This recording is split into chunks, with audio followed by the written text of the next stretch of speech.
Welcome. Welcome. For those of you who are new here or visiting us, I'm Marcia Hood. I chair the Department of Visual and Performing Arts, and it gives me great pleasure to have you here to introduce you to someone that I think has become my idol.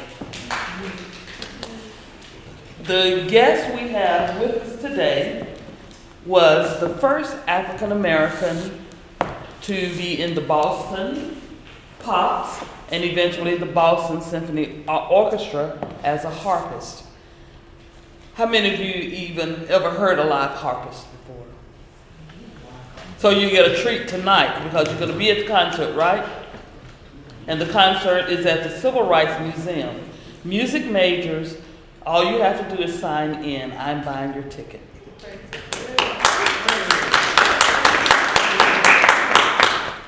Without any further ado, our guest, Mrs. Hobson Pilot, and a new friend.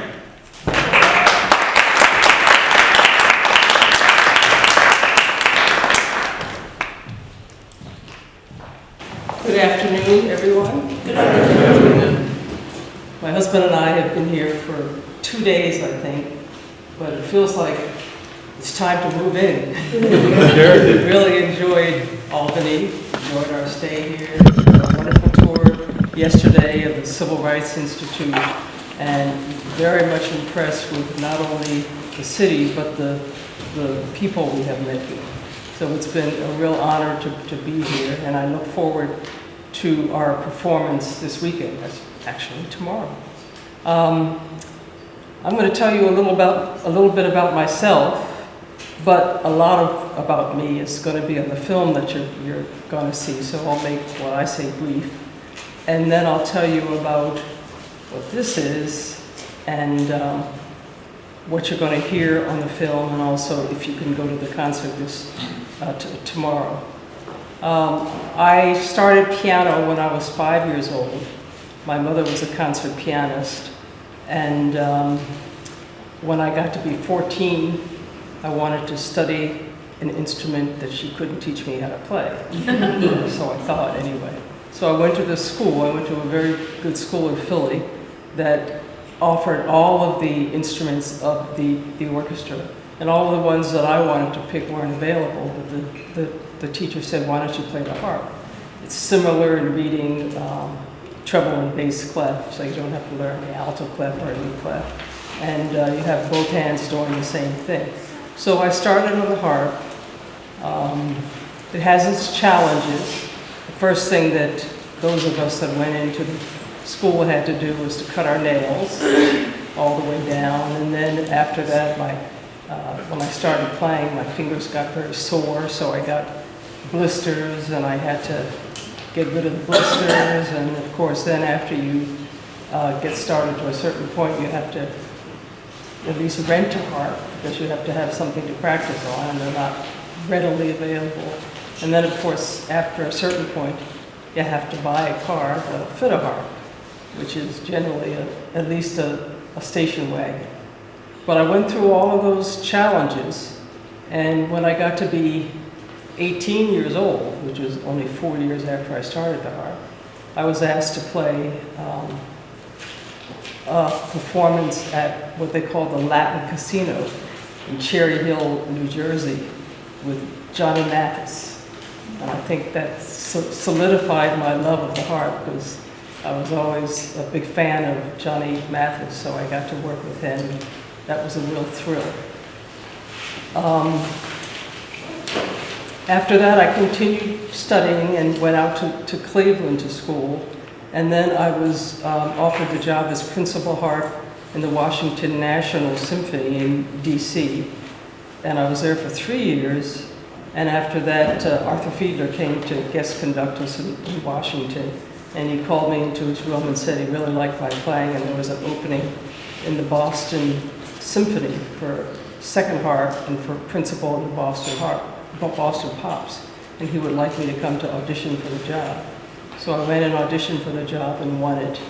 And I loved the job in Boston so much that I stayed there for 40 years, retiring in 2008. So it's been a wonderful journey.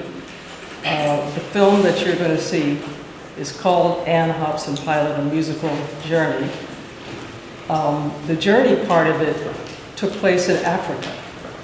When I took a sabbatical from the BSO in 1996, I decided I wanted to do something more than just do nothing. So my husband and I decided to go to Africa for me to research the origin of the harp. This film was completed in, I believe it was about 1998, so it's over 20 years old. And it was shown on PBS stations nationwide for 3 years. It is no longer available on YouTube or on any outlet at all. You can't buy it. So I thought it'd be nice to show it to you, especially since it's very much connected to what we're going to be playing at the concert this weekend. One of the pieces we're going to be playing is called Ananga, and it's by the African-American composer William Grant Still. And Ananga is an African harp, and I thought I'd bring my Ananga to show you. This is an Ananga. This is a real one. It's from Uganda, where I have a cousin who goes there frequently. She was the assistant curator of the zoo in Washington, D.C., and her travels took her to Uganda quite a bit, and she knew of my interest in that piece and in the instruments, so she brought back an Ananga. No, I can't play it, but very nice to look at. So in this film, when we went to Africa, I was invited to be the soloist with the National Symphony of Johannesburg. And William Grant Still is the piece that I played. So you will hear snippets of it in the background throughout the film, and at the end also. Let's see, what else do I need to tell you before we show the film? I'll stop right here and ask, does anyone have any questions? I do. My dad, I remember when I was a kid, he used to collect Arthur Fiedler albums. He was into that. So you're the actual harp player that was on some of those albums? Yes, yeah. I joined the Boston Symphony in 1969. Yeah, have you got the time period? Yeah, Arthur Fiedler left his post 10 years later. Okay. So I worked with him with the Boston Pops for 10 years. So all those Evening at Pops broadcasts, I'm on them. And I'd also worked with him, as I said before, in Washington. I don't know if many of you young people know much about Arthur Fiedler, but he was the founder of the Boston Pops and was quite a hero in the classical music world because he played so-called pop music or light classical music, which introduced people who didn't know much about classical music to light classical music in the hopes that they would therefore move ahead and actually become fans of classical music. And that seemed to work. He was very popular, but he was a real character. I remember when I went to my first Boston Pops rehearsal in 1969, I was actually stunned at all the stuff that was going around. It was like a little bit of a zoo. The first thing that happened, I saw things flying around, and I looked and it was paper airplanes. Some of the players in the orchestra were throwing paper airplanes at him, and at least once or twice during pop season, he would storm off the stage, and I mean, it was really unbelievable. But you know, he was a real hero of the Boston Pops. After he left, and actually he passed away, I believe it was 1980, but he left in 1979. And after he left, John Williams took over his post as music director of the Boston Pops. Most of you know who John Williams is. He wrote more film music than any composer in history. Wrote Star Wars and E.T. and Harry Potter and Schindler's List and all of these. So that was a real treat too, because we got to play a lot of the film music that later came out. Like we were the orchestra that played Schindler's List, so I got to play the harp part with Itzhak Perlman. Also, we did Saving Private Ryan and quite a few of his other films. So it was exciting what he would do when, they would call a session, and we all would be on the stage. We never went out to California for this, so it was done on the stage of Symphony Hall in Boston. And he had a big screen in front of him, which was showing the film. And so he would conduct us while he was watching the film, so he could synchronize what we were playing to what he saw, and then that was taped and put together with the film. So it was a fascinating experience. Even now, to this day, John Williams, who is now 87 years old, still has a film night at the summer home of the BSO, which is called Tanglewood. He has a film night, and they do things like they show, let's say, a clip from Star Wars or any of the films that he did. They show a clip, and they show it just with the visual, without the music. And it's just unbelievable, the difference when they add the music to it. So it shows how important the music is to the film. When I left the symphony in 2009, I got probably the greatest honor I could ever receive. And that was that John Williams wrote a harp concerto for me as a tribute to my years with the BSO. So I got to work with him individually, one-on-one. He doesn't do email, he only does snail mail. So every once in a while when we were working on when he was working on the piece, and he needed to send me some pages to see if it would work on the harp, I would go to our mailbox and take the pages out, and then I'd have to write back, and we would talk by snail mail, which is very unusual in this day and time. But I've kept all of those letters because they, obviously mean a lot to me. And on one of them was especially nice because on the bottom of the letter he wrote, I'm your biggest fan. So that was really very touching to me. That was a long answer to a short question. Anybody else have any questions before we watch the film? Well, hopefully you can think of some afterwards, but in the meantime, I hope you enjoy a musical journey.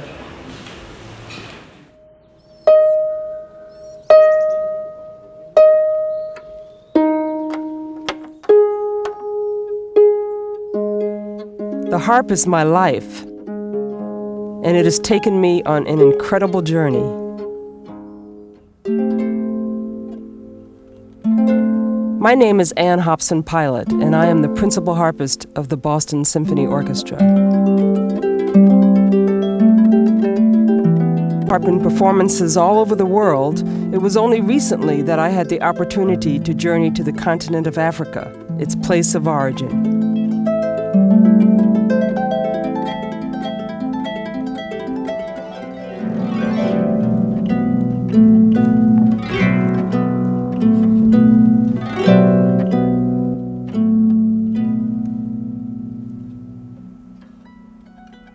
Partial funding for this program was provided by the Corporation for Public Broadcasting through the Eastern Educational Network. In February 1997, my husband Prentice and I arrived in Johannesburg, South Africa, for a long-awaited month-long visit.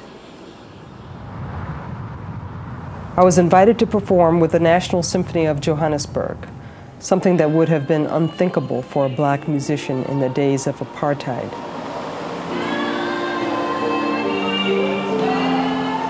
On our second day in the country, I arrived at the concert hall for my first rehearsal. I didn't know what to expect.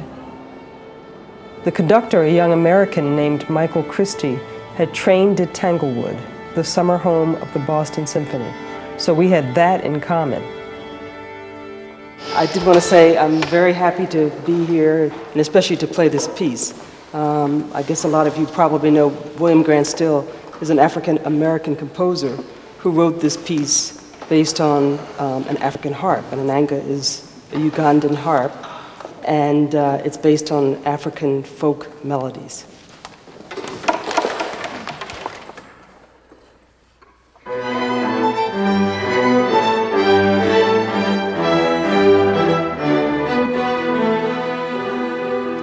When the opportunity came to play in South Africa, the inanga was the natural choice.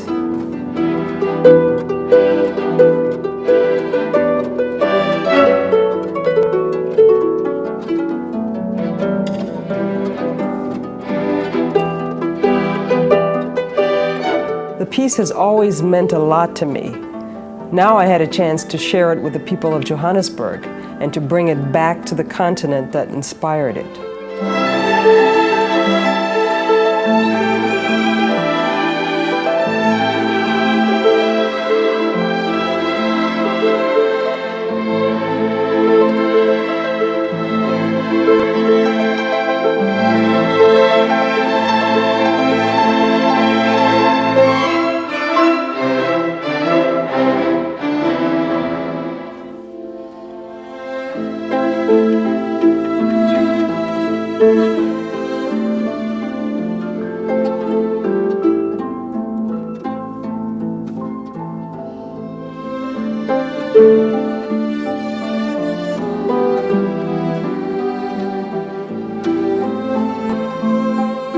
My first influence in music was my mother, who was a concert pianist and used to practice a lot, so I heard classical music from the time I was born.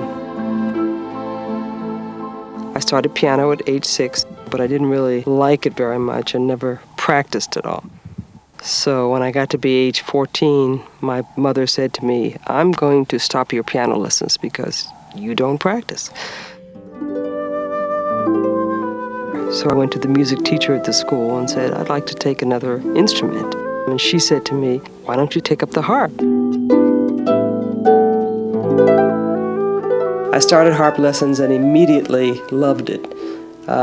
There was something about using your hands in direct contact with the strings that appealed to me.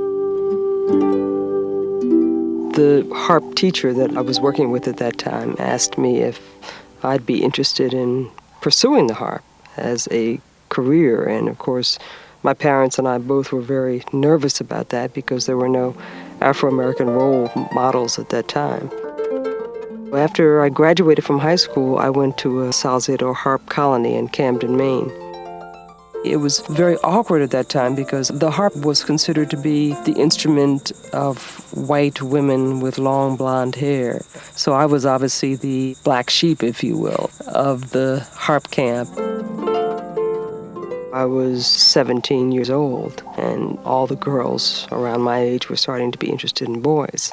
And of course, in Camden, Maine, there were no black men or boys at that time, so all the other girls that were staying in the same place were going out on dates and stuff, and I was left behind. It was a difficult time, but while they were out partying, I was practicing the harp, and I guess it paid off. So when I finished school, I was very fortunate and got a job in Washington with the National Symphony, and they traveled a lot down south. And it was a difficult period for me because there was still a lot of racism at that time, and we would travel by bus, and you'd see signs that said white only and that kind of thing. And one of the people that came to guest conduct was Arthur Fiedler. One day Fiedler came to me and said, "Our harpist is leaving, and would you be interested to come and audition for the job?" So I took the audition for the job and was offered it.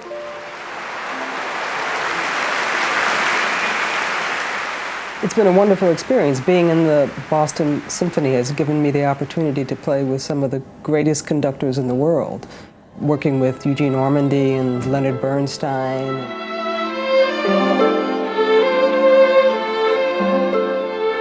I can realize kind of what's going on with the South African orchestras now, because they're kind of at the same stage that American orchestras were 20 years ago, with no black players.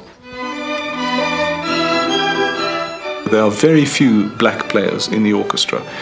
Part of this is to do with the fact that there is very little instrumental teaching that goes on in any black schools. In fact, there's very little music that goes on apart from choral activity.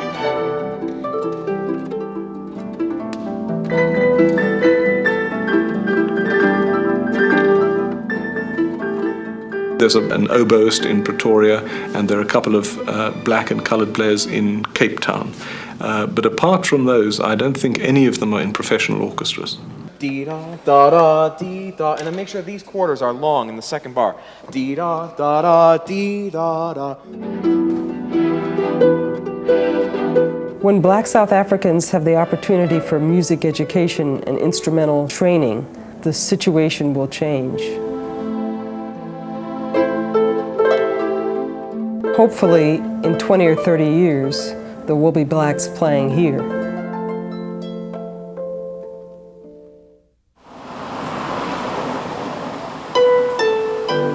On my third day in Johannesburg, I was invited to teach a master class at the Johannesburg Harp Society.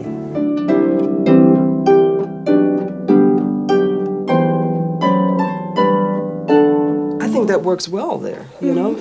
If you make too many muffles at the end of all of these, it makes it kind of choppy. Try to keep your wrists and arms very, very loose, and don't remain too close to the strings. I often teach master classes back home, but it was even more inspiring in South Africa because the students were so hungry for knowledge from America.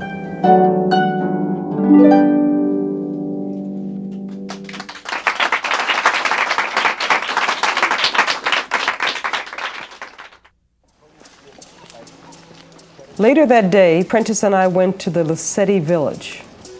Here we were tourists, but we were also able to drink in the cultural life. Now we are going to move to the Sutu people. And there the Sutus, that is where we are going to have a barbecue and a taste of the African drink, Jwala, and a taste of the Maheu.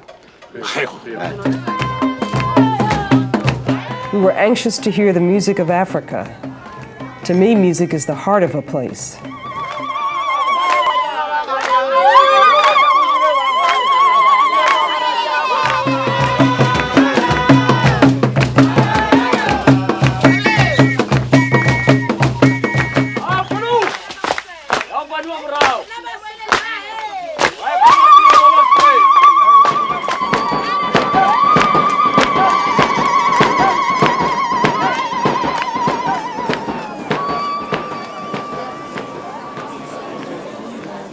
The next evening, it was my turn to perform. A symphony concert is an important social event in white South Africa, but knowing the history of the land, I was uncertain about how I would be received. Unfortunately, I couldn't bring my own harp from Boston, so I borrowed a harp from the orchestra and spent days before the performance getting it in shape.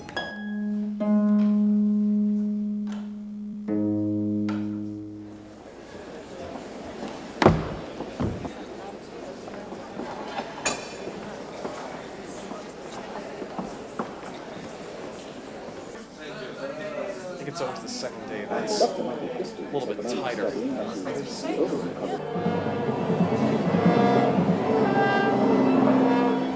Okay, there's no turning back now.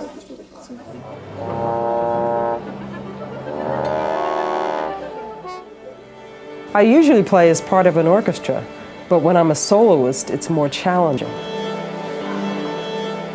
I was also concerned about how this audience would receive the piece I had selected, the Inanga.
Most of the audience was Afrikaans, from what we could tell, which is traditionally the white South Africans that were the sponsors of the apartheid era.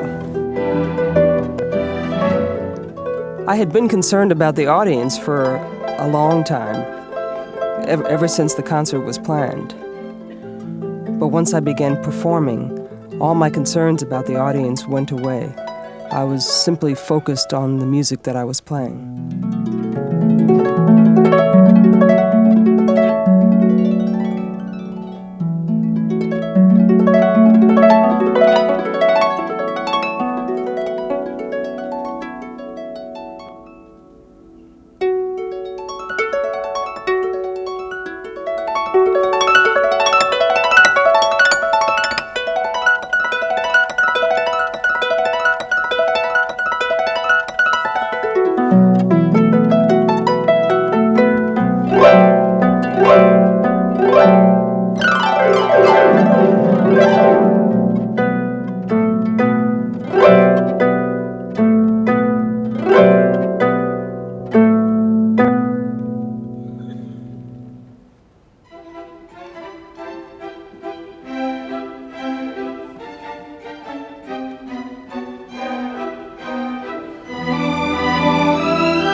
The day after the concert, we left Johannesburg and traveled northwest into Namibia. This, I was told, was where I would find the roots of the harp. This is dynamite. It's just a little crowded, that's the only problem. All these people around, I hate crowds.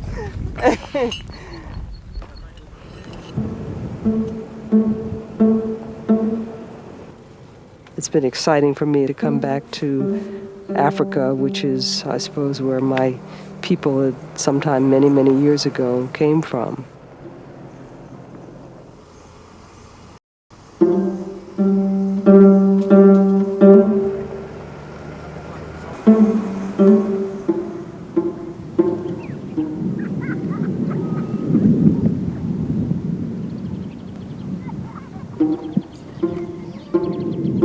career has taken me many, many places over the years, but no place has meant as much to me as here, in the outposts of Namibia. The people live as they have lived for centuries.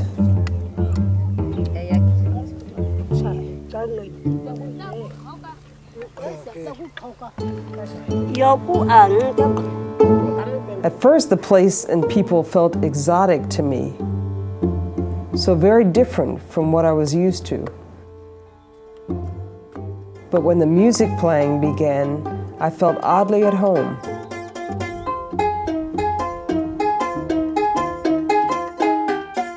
Here we are under the giant baobab tree, which goes back over 2,000 years. People have been playing their harps under this tree since before the time of Christ.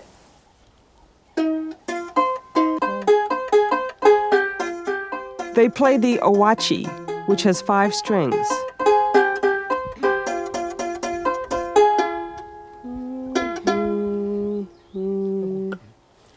Very interesting. It was very difficult to imagine that this small 5-string instrument was a possible predecessor of the large harp. The Bushmen repeat a few notes over and over and create a trance-like melody.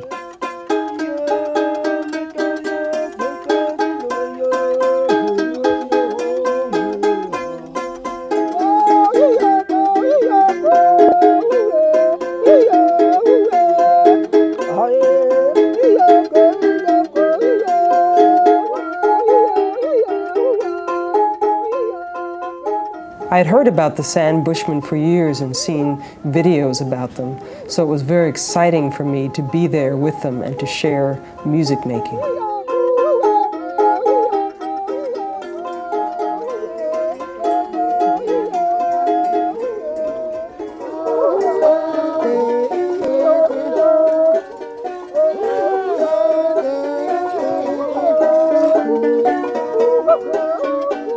Their music is used to drive away bad spirits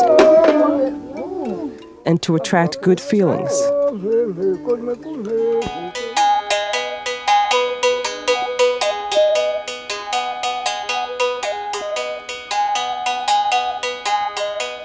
The original harp was likely the bow and arrow.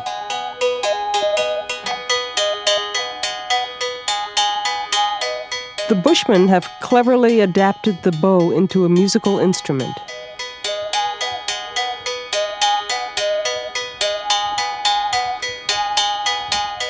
They use their mouth as a resonator, creating a wonderful sound.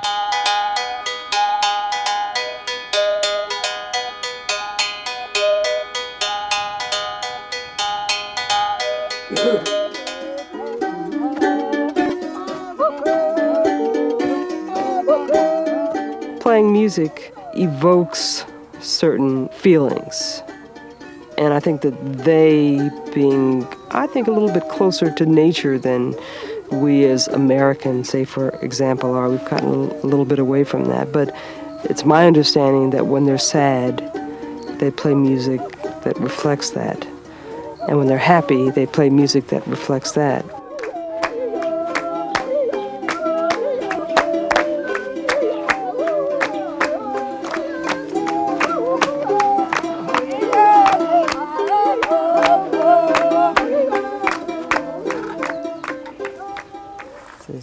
If you think you can do this, good luck to you.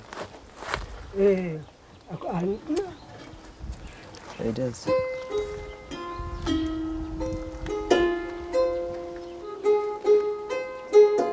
It's amazing to me that here we are looking at this little tiny instrument that they play on with 5 strings rolled around a tin can. And of course I play this large 47-string instrument with 7 foot pedals.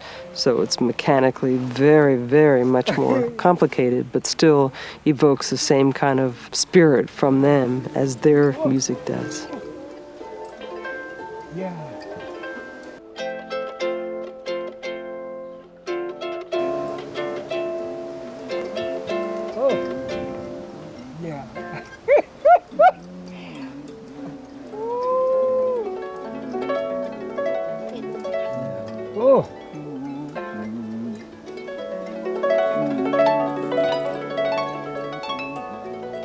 They were not aware that they were listening to a piece written by an Afro-American composer. They were not aware that this piece was written about the Ugandan harp and was based on African folk melodies. They just responded kind of naturally to the music.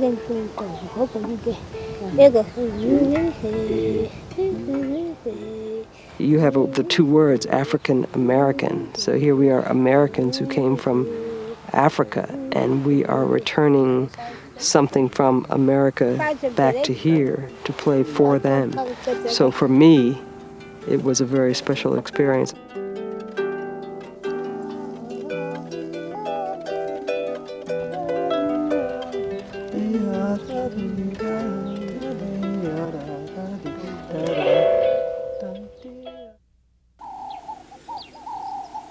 On my last day in the bush, I woke up to the sound of a bird singing, and it was a very rhythmical kind of song.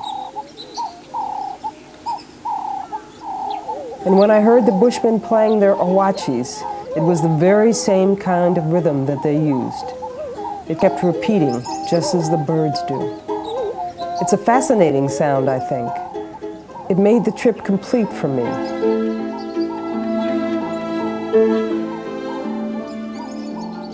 I had come to find the origins of the harp, but I found much more. I found the music of this part of Africa and a life rhythm that I would never forget.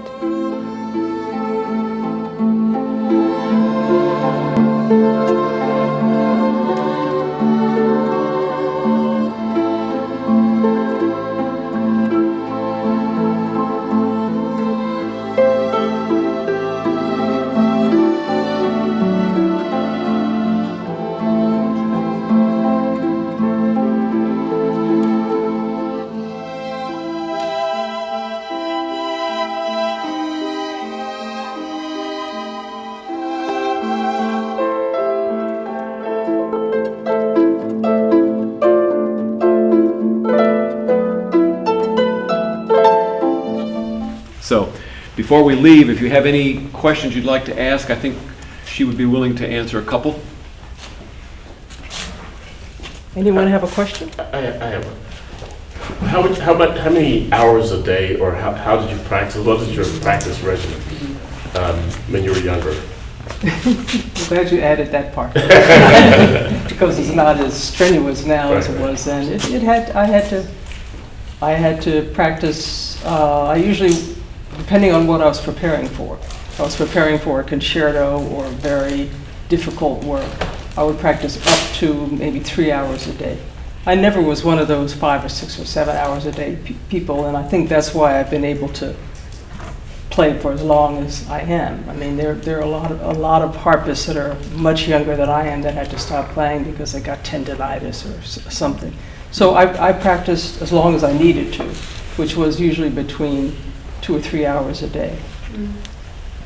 Yes? Did you ever experience burnout or got to a point where you were like, I just want to put this down for a little while? Not really. I mean, even one of the reasons why I retired was it's very, very difficult to keep up the level of playing that you need to be, say, the principal harpist of an orchestra like Boston. Because just think about it, you really can't make a mistake. And it's very difficult not to make a mistake because we're all human. But I was the only harpist, and obviously if the harp made a mistake, everybody knew who it was. Mm-hmm. So I made it a point to be as well prepared as I could, and I was very successful at that. But at one time, I think the reason I wanted to leave was the pressure. the pressure of not being able to make a mistake and all. And it was the right thing to do at that time for me. I also wanted to get out of the Boston winters, and my husband and I had bought a place in Florida already. So we have a pool, so now we can swim and be just a lot more relaxed. And I love doing events like this, and that's basically the only kind of things I do now. Well, I enjoyed meeting all of you, and I hope you enjoyed. I hope you will come to the concert, and I hope that you will enjoy it. Thank you. Now, before you go, my name is Carl Perez. I'm a senior here, music major, trumpet. I'm not skilled enough to play a harp. But on behalf of the ASU Art and Fine Arts Department, we'd like to present this bouquet of flowers to you. Thank you very much. In appreciation of all your hard work and education and performance. And we look forward to hearing you tomorrow evening. Thank you very much.